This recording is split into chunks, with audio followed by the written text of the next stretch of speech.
अब माता जी बोलती है, माता जी बोलती है कि अपने आप को जानो, अपने आप को मानो तो मानो, नहीं तो जानो।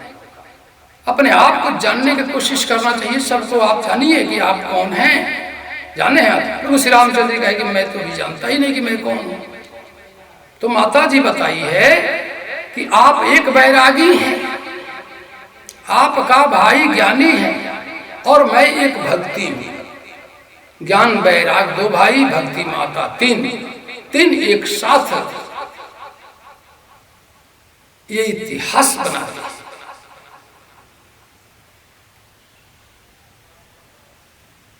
आप अपने भाई को बुला लीजिए, अब भाई को बुला करके उसमें शक समाधान करा लीजिए, क्योंकि ज्ञानी पुरुष ही समस्या के समाधान कर सकता है, वरना किसी के बस का नहीं। प्रभु श्री रामचंद्र जी लक्ष्मण जी को बुलाते हैं, लक्ष्मण जी आते हैं, भैया सेवा। प्रभु श्री रामचंद्र जी कहते हैं कि सेवा यही है। भाभी श्री का सवाल दो है, इस सवाल का समाधान करना है आपको। बोले दोनों आदमी अगर राजी हैं तो मैं समस्या का समाधान कर सकता हूं। तो दोनों आदमी राजी हो जाते हैं कि हाँ राजी हैं। तो लक्ष्मण जी बोलते हैं कि भैया चरण किसी का सुंदर होता नहीं, चरण किसी का सुंदर होता नहीं। चरण तो आचरण के ऊपर डिपेंड करता है। जिसका आचरण सुंदर है उसका चरण सुंदर है। बार किसी का सुंदर नहीं होता है, जिसका इतबार है उस बिना बार का भी सुंदर है। वाह वाह, बहुत अच्छा, बहुत अच्छा। माता जी भी मान लेती है, प्रभु रामचंद्र जी मान लेते हैं। मगर फिर माता जी कहती है कि फटक शिला बैठे दो भाई, कहीं दंड कवन पावनता। अभी माता जी कहती है कि फिर फटक शिला बैठे दो भाई, दोनों भाई अभी हटकर बैठिए, अलग बैठिए, एक जगह नहीं। फिर प्रभु श्री रामचंद्र जी लक्ष्मण जी को हटा देते हैं। फिर दोनों आदमी, माता सीता और राम, पैर लटका करके मंदाकिनी गंगा में और बैठे हुए हैं आनंद में। हाँ, बैठे बैठे बैठे बैठे उनके मन में आया, बोले कि मेरा एक और सवाल है। कहले क्या है आपका? कहले कि आज मैं श्रृंगार करना चाहती हूँ। श्रृंगार, प्रभु श्री रामचंद्र जी वहां शास्त्र में लिखा है कि श्रृंगार का सामान दिए, श्रृंगार का सामान, मगर श्रृंगार देने से श्रृंगार सजने वाला नहीं है, क्योंकि वो तो एक शक्ति है, शक्ति है।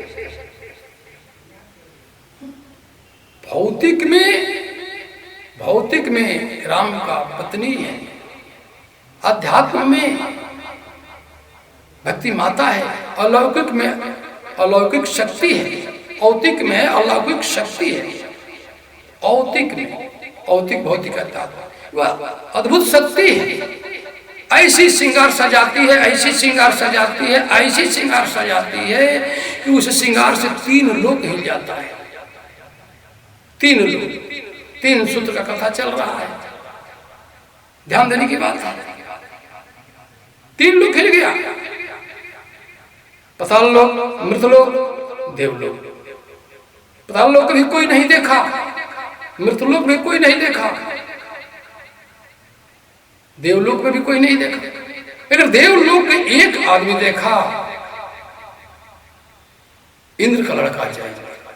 बड़ी मार्मिक बात है, यहाँ शोचनीय बात है कि सब लोग राम वहीं बैठे हैं नहीं देखे, लक्ष्मण वहीं बैठे हैं नहीं देखे, और इंद्र का लड़का जयंत ने देख लेता है। बड़ी मार्मिक यह बात है। क्यों देखा, कैसे देखा, शास्त्र में अंकित है, पकड़ करने की जरूरत है। शास्त्र में लिखा है कि बड़े भाग्य मनुष्य तन पावा, बड़े भाग से मनुष्य तन मिलता है। देवता लोग भी तरसते हैं कि मानव तन मिल जाता। क्यों? 84 लाख योनि भ्रमण करने के बाद मोक्ष के दरवाजा लास्ट दरवाजा है, इसे मोक्ष हो जाता है। पुनि पुनि मरणम पुनि पुनि जन्मम, बार बार मरने से जन्मने से यह मुक्ति मिल जाती है। जन्मत मरत दूसरा बिच्छी के डंक का इतना दर्द और पीड़ा होता है। ये संसार के बीच में जो दर्द होता है, पीड़ा, उसकी बातें अलग है, कर्मानुसार। तो वो मिलता कैसे? देवता लोग तरसते हैं या मानव पा करके भी वो चीज को नहीं जानता है कि काहे लिए मेरा अवतार हुआ है। मानव तन, बड़े भाग मानव तन, बड़ी, तो ये शास्त्र में सब अंकित है, समझने की बात है। तो जन्म जन्म मुनि जतन कराही, अंत समय मुखो रामयात नहीं। इतना शान नहीं है कि जन्म जन्म अवतार मानव के पा करके राम कहने का मौसम नहीं बनता शरीर में कि हम राम कह लें। आम काम दाम तीनों बिगाड़ देता है, ईमान आदमी बन जाता है डबल बेईमान और शैतान। इसलिए मानव तन पा करके भी हम नहीं पाते हैं।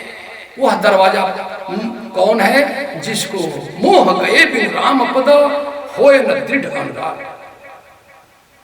मोह गए बिन राम पद होए न दृढ़ अनुराग। काम क्रोध मद लोभ मोह नाथ नरक के पंथ, ये नरक का ले जाने वाला ही तत्व हमारे पास बन कर आया। इसमें बचने का हमारा क्या तत्व है, क्या रास्ता है, इस पर आपको मैं संकेत करता हूं। पूर्व जन्म के पाप के कारण हरि चर्चा न सुहाई, जैसे ज्वर के ताप से भूख बसम हो। पूर्व जन्म के पुण्य और पाप आपके सामने हमारे आए हैं। कैसे?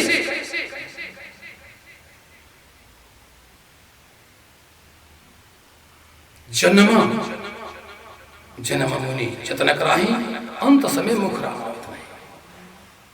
मानव तन पाने के बाद भी वो राम कहने का अवसर मिलता है। तो बड़े भाग्य संतन कर संगा, अमर कथा और वेद प्रसंगा। ये अमर कथा का प्रसंग चल रहा है। तो जन्म जन्म मुनि जतन कराही, जन्म जन्म कोटि जतन कराही, अंत समय में संत रूप पाई। जन्म जन्म कोटि जतन कराही, अंत समय संत रूप पाई। कोटि कोटि पुण्य इकट्ठा होता है तो संत को उपाधि मिलता है, साधु संत, दूसरे की कुर्सी प्राप्त होती है। तो बड़ी मार्मिक बात है। आपको भौतिक से दर्शाता हूं, उसके बाद आध्यात्म में ले जाऊंगा। वर्तमान कोटि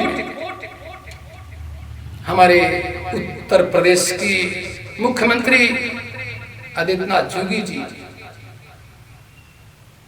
संत हैं, संत हैं। और तपस्वी का राज तपस्या से चुकता है तो राजा बनता है। देखिए राजा बन करके बैठे हैं, राज चला जाए। तो और एक राज का ये है, एक पूरे राज का राजा मोदी जी हैं, पूरे राज का राजा मोदी जी हैं और संत हैं। और जिस देवी देवता को आप पूजते हैं वो सभी देवता का राजा इंद्र है। बड़ी मार्मिक, ये कई कोट तपस्या जोगी जी किए हैं तो आकर के राजा बने हैं। एक राजा कई कोट तपस्या किए हैं मोदी जी तो पूरा राज का राजा बने हैं। अब समझिए कि जिस देवी देवता को आप पूजते हैं उस देवी देवता का राजा इंद्र जी बने हैं। अब कई कोट तपस्या के हैं तो वहां तक बने हैं। बड़ी मार्मिक बात है। और कई कोट तपस्या किए हैं जयंत जी, उनका लड़का, तो उनके गोद में अवतार लिए हैं। ये मार्मिक बात पर ध्यान दीजिए, आध्यात्म के आधार पर नहीं समझ सकते, बिना आध्यात्म नहीं समझ सकते। तब ललायित रहते हैं पूर्व जन्म के पाप के कारण हर चाचा जैसे जल के पाप से समझ आए। पूर्व जन्म के जब पुण्य आता है तब संतों के चरणों और संतों की वाणी अच्छी लगती है। अब जो है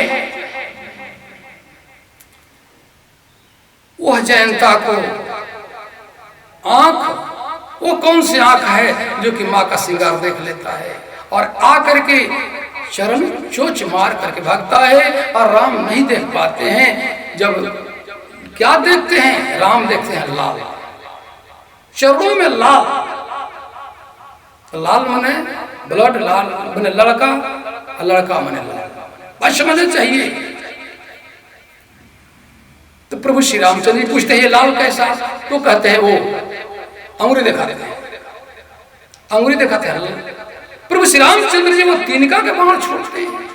तिनका, 1 2 3, बड़ी समस्या, सुंदर बात है, समझने की बात। तिनका के बाण छोड़ते हैं। वो तिनका का बाण करता क्या है? तीनों लोग घुमाता है, तीनों लोग घुमाता है और त्रिकालदर्शी नारद जी के चरणों में जाके गिरा देता है। और गुरु मान करके और चरणों में गिर करके रोते हैं भुषुंडा जी, वो जयंत जी रोते हैं और अब विनती करते हैं। क्या विनती करते हैं? कि बाबा ये बाण न जान मारता है न जान छोड़ता है, तीनों लोग घुमाता है, इसे मुझे बचा दीजिए। नारद जी कहते हैं कि जिसका बाण है उसके चरणों में जाकर के गिर जाओ, तेरा कल्याण हो जाएगा। ये बड़ी मार्मिक बात यहाँ है, चरणों में गिर जाओ। जिन झुका तिन पाई घरी जल जाए, झुकने वाला पाता है। मगर यहाँ मार्मिक बात है, यह कथा के फंस जाती है। कथा कौआ प्रभु श्री रामचंद्र जी का आंख निकाल लिए और उसको छोड़ दिया गंगा खाने के लिए। क्या शोभा दे रहा है? ऐसा हो ही नहीं सकता। क्यों? वृथा न जाते ऋषि शिवानी, ये भी आपका खत्म हो जाएगा। संत दर्श पातक तो ये भी खत्म हो जाएगा। साधते न हो न कारजहान, ये भी खत्म हो जाएगा। जितने गुरु तत्व की वाणी है सब यहां मर जाती है। प्रभु स्वयं साधु संत महात्मा हंस परहंस तुरियाती तो अद्भुत है। स्वयं नारद जी त्रिकालदर्शी साधु संत महात्मा हंस परहंस तुरियाती तो अद्भुत है। और ये उस जगह पर जो आकर के चरण गुरु मान लेता है और चरणों में सिर झुका देता है, तो क्या उसका नरक हो सकता है? ऐसा हो ही नहीं सकता। जो आत्मसमर्पण कर दे क्या उसको नरक होगा?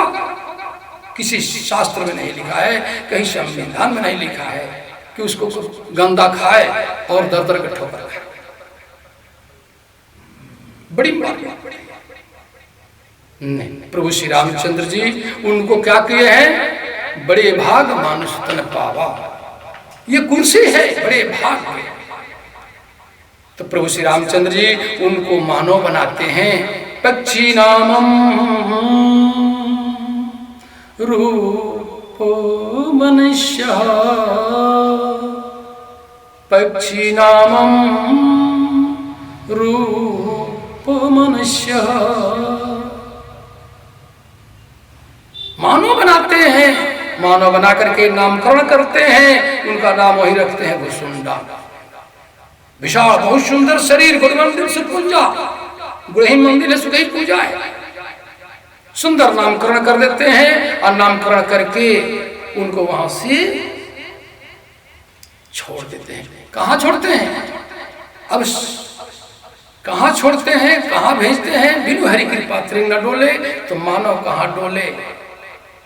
अब उनको छोड़ देते हैं। आइए भजन के माध्यम से आप थोड़ा इसे आनंद और लाभ उठाइए, भजन के माध्यम से आनंद और लाभ उठाइए। आइए, हे परमात्मा शुद्ध करात्मा, हे परमात्मा शुद्ध करात्मा, हे परमात्मा शुद्ध करात्मा।